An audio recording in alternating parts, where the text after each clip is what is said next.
आज पुणे येथील कल्याणी नगर Porsche car केस ज्याच्यात 19 मे 2024 ला एक अपघात झाला होता आणि त्या अपघातात दारू प्यायलेल्या अल्पवयीन मुलाने दोन अतिशय तरुण असे जीव चिरडले होते।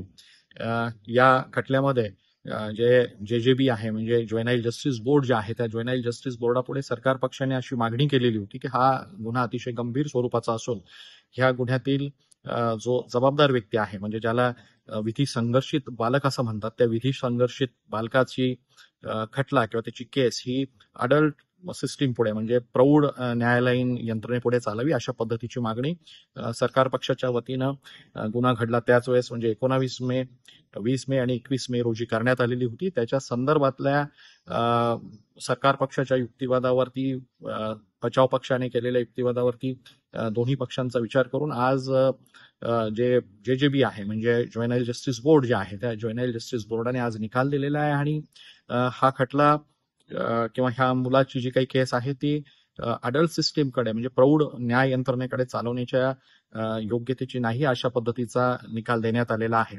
हा निकाल अजून मला संपूर्णपणे वाचायला अजून मिळालेला नाहीये, पण हा निकाल वाचल्यानंतर या संदर्भातला वरिष्ठ न्यायालयाकडे दाद मागायची किंवा कसं याबद्दल आम्ही निश्चितच निर्णय घेऊ।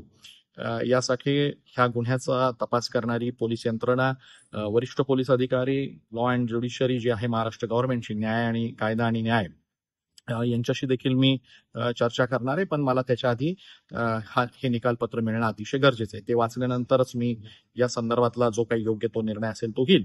पण एक गोष्ट मी निश्चित आपल्याला सांगू इच्छितो की हा घटना जी काही होती, हा जो काही खटला जो आहे किंवा ही जो काही संपूर्ण गुन्हा आहे, ह्या संपूर्ण गुन्ह्याने न्यायालयीन यंत्रणेच्या मूळ पायालाच हात घातल्याचा प्रकार झालेला होता। कारण ब्लड सॅम्पल बदलण्यात आलेलं होतं आणि हे ब्लड सॅम्पल बदलून तपासाची पूर्ण दिशाच बदलता येऊ शकते की नाही या दृष्टीनं आरोपींनी प्रयत्न केलेला होता।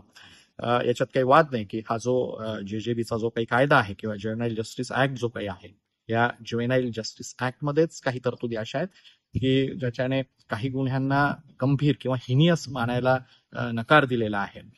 मेहरबान सर्वोच्च न्यायालयाचे देखील काही निवाडे ह्या तरतुदींच्या आधारावरती आलेले आहेत। मुळातच ह्या तरतुदींच्या योग्यतेबद्दल आता चर्चा करण्याची वेळ आलेली आहे। एक कायद्याचा अभ्यासक म्हणून म्हणजे नुसतं ह्या खटल्याचा विशेष सरकारी वकील म्हणून मी म्हणत नाही, पण एक कायद्याचा अभ्यासक म्हणूनच मला असं वाटतं की ह्या सगळ्या तरतुदींबद्दल सविस्तर उहापोह होणं, विधिमंडळात त्याच्याबद्दल नव्यानं चर्चा होणं अतिशय गरजेची झालेली आहे।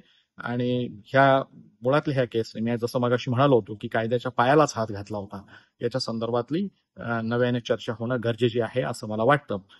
हे निकालपत्र माझ्याकडे आल्यानंतर मी याच्यावरती योग्य ते अभ्यास करून योग्य तो निर्णय घेणार आहे। सोशल मीडियाच्या भाऊ गर्दीत विश्वासार्हतेने चकाकणारे नाव म्हणजे लेट्सअप मराठी। सगळ्यांना सगळ्या नागरिकांना ती स्पीच ती लेट्सअप वरील मुलाखती म्हणजे विचारांचा खजिना। त्यानंतरच्या निवडणुकीमध्ये मला सोडून गेले। बातम्या केवळ वस्तुस्थिती सांगणाऱ्या, न प्रोपगंडा, फक्त जनतेचा अजेंडा। क्योंकि आने वाला कल जाने वाला है, जाने वाला कल आने वाला है। राजकारण, मनोरंजन असो की क्रीडा क्षेत्र, महाराष्ट्राची स्पंदने संवेदनशीलतेने टिपणारे माध्यम म्हणजे लेट्सअप मराठी। जगासोबत एक पाऊल पुढे राहण्यासाठी लेट्सअपचे ॲप, सोशल मीडिया आणि वेबसाईट सोबत कनेक्टेड रहा।